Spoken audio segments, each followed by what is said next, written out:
Good morning, it's James. I do hope and pray this message finds you and your loved ones peaceful, thriving, and very well. Thank you for your time. Thank you for your energy. I'm deeply grateful to have the honor and the blessing of laying eyes on you today. And this morning's message is deeply honest and deeply personal. You know, I'm sure all of us have woken up, like I did this morning, under the influence of anxiety, some fear, some intrepidation, and whether it was not a great night's sleep or just what's happening in the world, and sometimes something in the media. And I do my very best to media fast and not look at media, try to steer clear of the news and read the news, but videos will find their way in, don't they? So yesterday afternoon, before I was wrapping up my day, something popped in. I couldn't help myself. I saw the headline and immediately I started going into a place where fear and darkness and anxiety kicked in. So I woke up this morning carrying a lot of that energy. And then I was beautifully reminded of my practice. And that's why this morning is so good for you and I to connect. I want to share with you how important it is, especially when things are not working for us, or the world around us seems to be working against us, and really coming in and penetrating our spiritual veil and trying to get inside of our heart and dampen our light.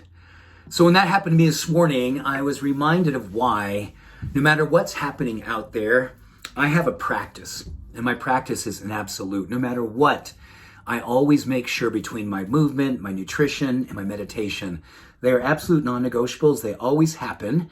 And as I was meditating this morning and kind of working through my process, and I was breathing and I was doing my work, I popped out of that meditation and I felt like, okay, coming back to life, coming back to love, coming back to hope, coming back to myself.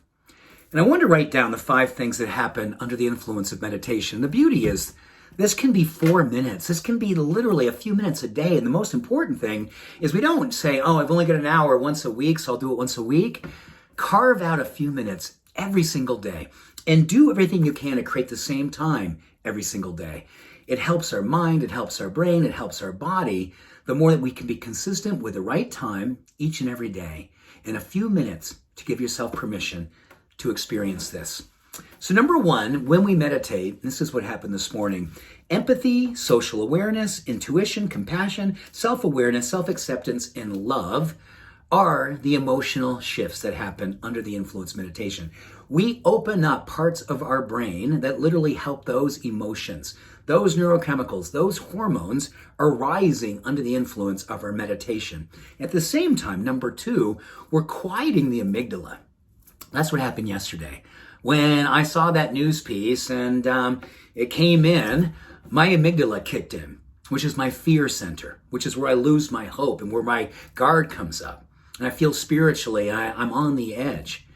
So the beauty of having that first experience happen where empathy, social awareness, acceptance, and hope come in, the other part of our brain, the amygdala, is quieting down.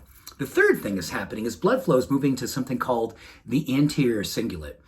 I like to call that sort of the space in our brain that literally is all about receptivity, intuition, forecasting, creating a vision, and giving us a sense of a roadmap that we can follow.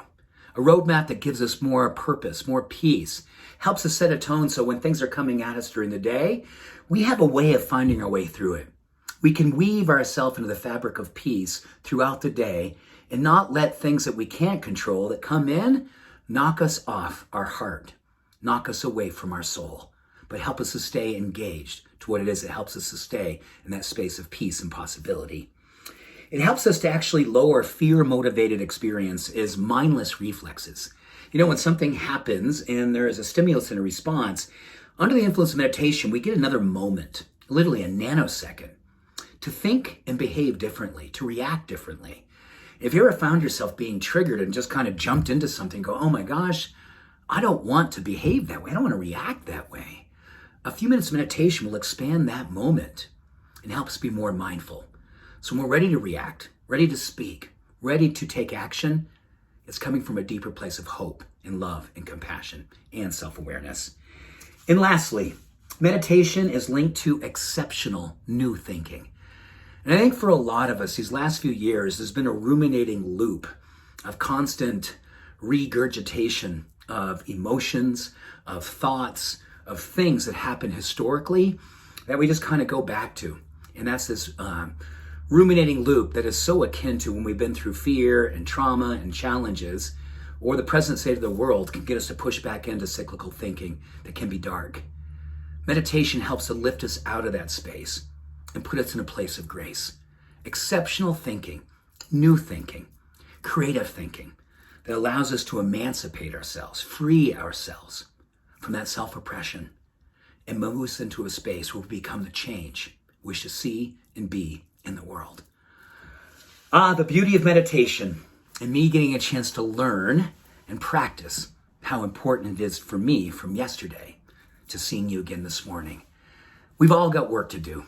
Life and love are a practice of continually becoming. Let us give ourselves permission to become the version of ourselves that gives us peace, love, and possibility. Much love. Every blessing. Bye for now.